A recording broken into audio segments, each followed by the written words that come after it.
તો હેલો દોસ્તો, કેમ છો બધા મજામાં? તો આજે આપણે બનાવીશું કોપરા પાક, એ પણ એકદમ સરળ રીતથી.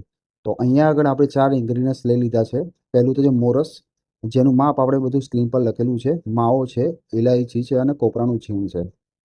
તો આપણે અહીંયા આગળ આ ચારેય વસ્તુથી કોપરા પાક બનાવીશું એકદમ ઇઝી તરીકેથી.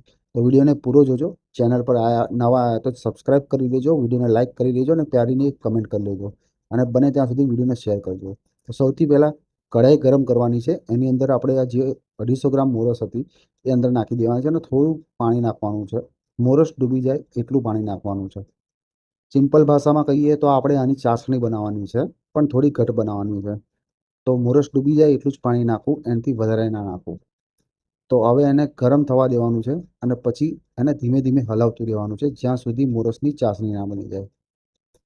તો આપણે એને સતત હલાવતા રહીશું, કારણ કે આપણે આની બનાવવાની છે ચાસણી, અને એ પણ એક જ તારની હોવી જોઈએ. જેમ કે હું તમને આગળ ટેસ્ટ કરીને બતાવીશ કે ચાસણી તમારે કેવી રીતે ચેક કરવી. એક તારની હોવી જોઈએ. તો એક તારની ચાસણી ના થઈ જાય ત્યાં સુધી આપણે હલાવતું રહેવાનું છે, કારણ કે જો એક તારની થશે તો જ તમારા જે ચકતા પીસ પડશે એ ફિક્સમાં પડશે.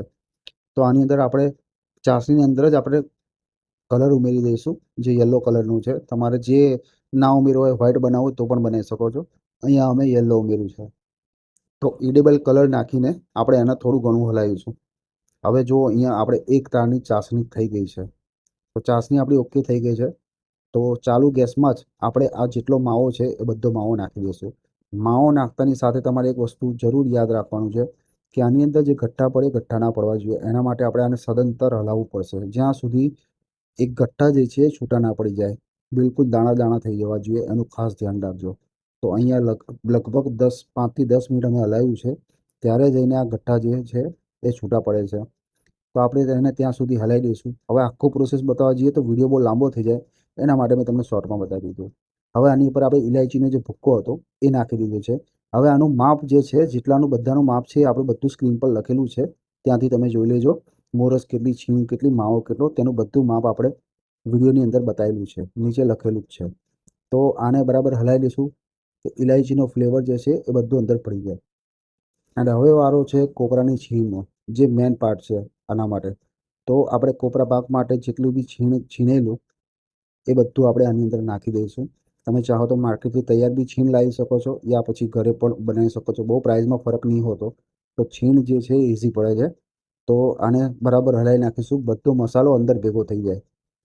તો આ બાજુ કાજુ બદામની કતરામણ ચાલે છે. આ ઓપ્શનલ છે, તમારે નાખવું તો નખાય, ના નાખવું હોય તો ઇટ્સ ઓકે. તો એક થાળીની અંદર આપણે ઘીથી ગ્રીસિંગ કરી લઈશું ચારે બાજુ, કારણ કે આપણે જે અંદર ઠાલવીશું એ અંદર ચોંટે નહીં, એટલા માટે.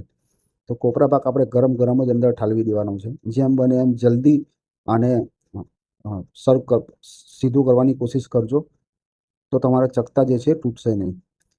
તો તમે ચાહો એનાથી આ રીતે કરી શકો છો. અમે વાડકી પર ઘી લગાવ્યું છે અને ઘી લગાવીને પછી કર્યું છે, વાડકી પર ચોંટે નહીં. અને ઉપર કાજુ બદામથી આપણે એને ગાર્નિશ કરી દઈશું. અને ગાર્નિશ કર્યા પછી એક વાડકીની મદદથી આપણે આને પણ દબાવી લઈશું, તાકી જે કાજુ બદામનું કતરામણ છે છેક અંદર સુધી ઉતરી જાય, એનો ટેસ્ટ છેક સુધી આવે. આ ઓપ્શનલ છે, તમે ચાહો તો નાખો, ના ચાહો તો ચાલે. તો અહીં આગળ ધીમા ધીમા હાથેથી આપણે એને પ્રેસ કરી લઈશું અને છેલ્લે થોડી કોપરાની છીણ જે આપણે બાકી રાખેલી, બહુ ઓછી, એને ઉપર ભભરાવી દઈશું. અને પછી આ તૈયાર છે તમારો સુંદર સ્વાદિષ્ટ દેખાતો કોપરા પાક, જે 15, 20, 25 મિનિટમાં બનીને તૈયાર થઈ જાય છે. અને પછી એને કાપીને તમે સર્વ કરો. ચેનલ પર નયા આવ્યો તો સબસ્ક્રાઈબ કરીને જરૂર જાજો અને પ્યારી કમેન્ટ કરી દેજો. Thank you.